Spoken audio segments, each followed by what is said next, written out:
तपाईको सानो सहयोगले यो बालकको आँसु रोक्न सक्छ। हाम्रो सानो सहयोगले भूकम्प पीडितहरूको जीवन सामान्य बन्न सक्छ।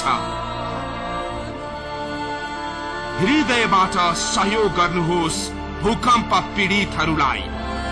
हामी पुर्याउँछौं तपाईको सहयोग भूकम्प पीडितहरूको भत्किएको आँगनमा। किस्ट बैंक खाता नम्बर 001002704 CA। सामाजिक उत्तरदायित्वमा एभिन्यूजको अभियान।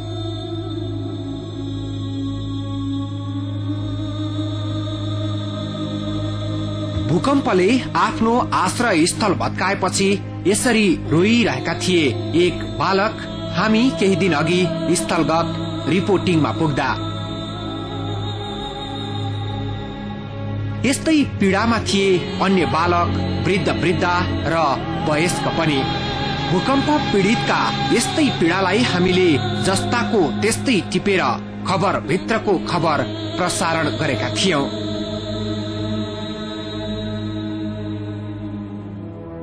यस्तो पीडादायी खबरसँगै हामीले आग्रह गरेका थियौं सरिदै महानुभावलाई आर्थिक सहयोगका लागि।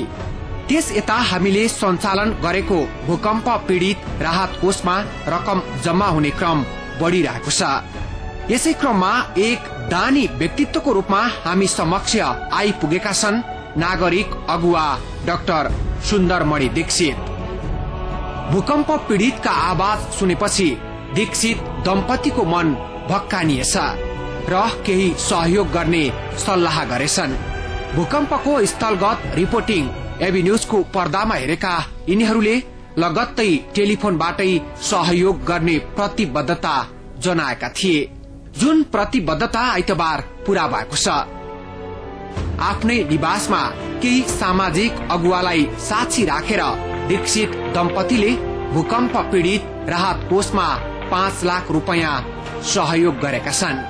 त्यस्तो खालको यस्तो मार्मिक दृश्य देख्यो, त्यो देख्दाखेरि मलाई चाहिँ कसैको पनि आँखाबाट आँसु आउँथ्यो। मेरो त झन्डै आँखामा आँसु आएको।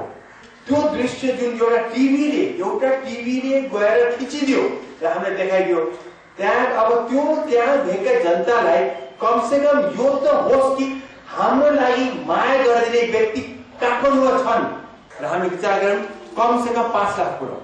5 लाख पुऱ्याएर चाहिँ नि अनि हामी चाहिँ नि यो रकम चाहिँ नि बिकज एभेन्यू टिभीले नै हामीले गरे हुनाले हामी उनीसँग सम्पर्क गरौँ कि हामी त त्यहाँ पुग्न सक्दैनौँ। त्यस्तै रकम हस्तान्तरणका बेला सँगै रहेका अन्य सामाजिक अगुवाहरूले दीक्षितको सेवा भावलाई मुक्त कण्ठले प्रशंसा गरेका छन्। आपतका बेला कसैलाई सानै सहयोग गरे पनि त्यो अमूल्य हुन्छ भन्ने कुरालाई दीक्षित दम्पतिले व्यवहारमा उतारेकोमा खुसी हुँदै यस्तो भन्दै थिए केही सामाजिक अगुवा। जसरी आज सुन्दरमणि दीक्षितजीले एउटा उदाहरण प्रस्तुत गर्नुभएको छ, यसबाट प्रेरणा लिएर उहाँभन्दा अझ बढी सम्पन्न व्यक्तिहरू पनि यो समाजमा यो मुलुकमा रहेका छन्।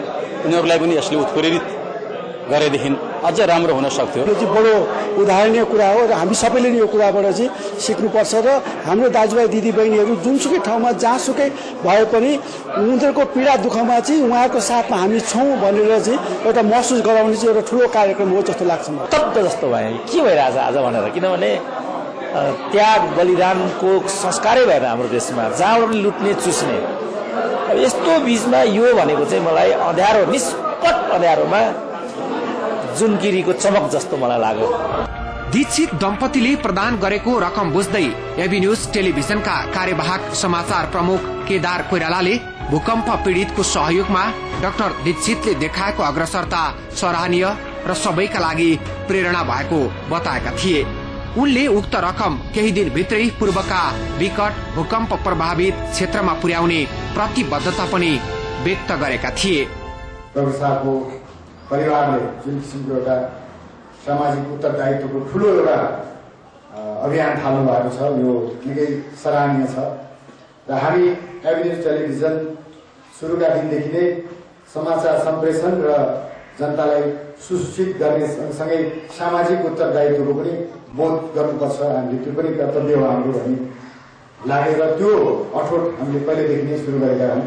त्यसैले यो डाक्टर साहबले थाल्नुभएको अभियान साह्रै नै सराहनीय र एउटा नेपाली नागरिकले अर्को नेपाली नागरिकको दुखेको घाउमा मलम लगाउने काम सुरु भएको छ र यसलाई एभिन्यूज टेलिभिजनले एउटा आफ्नो कर्म, आफ्नो धर्म सम्झेर सधैँ अगाडि बढ्छ।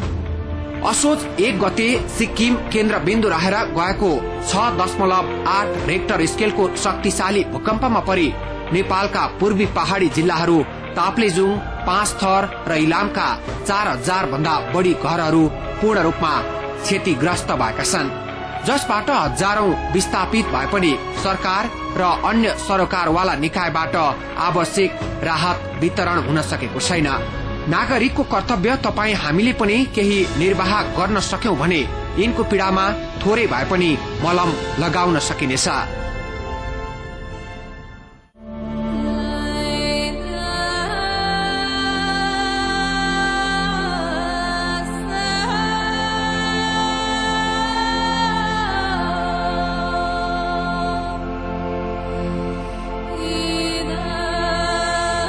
तपाईको सानो सहयोगले यो बालकको आँसु रोक्न सक्छ। हाम्रो सानो सहयोगले भूकम्प पीडितहरूको जीवन सामान्य बन्न सक्छ। हृदयबाट सहयोग गर्नुहोस् भूकम्प पीडितहरूलाई। हामी पुर्याउँछौं तपाईको सहयोग भूकम्प पीडितहरूको भत्किएको आँगनमा। किस्ट बैंक खाता नम्बर 001002704 CA। सामाजिक उत्तरदायित्वमा एभिन्यूजको अभियान।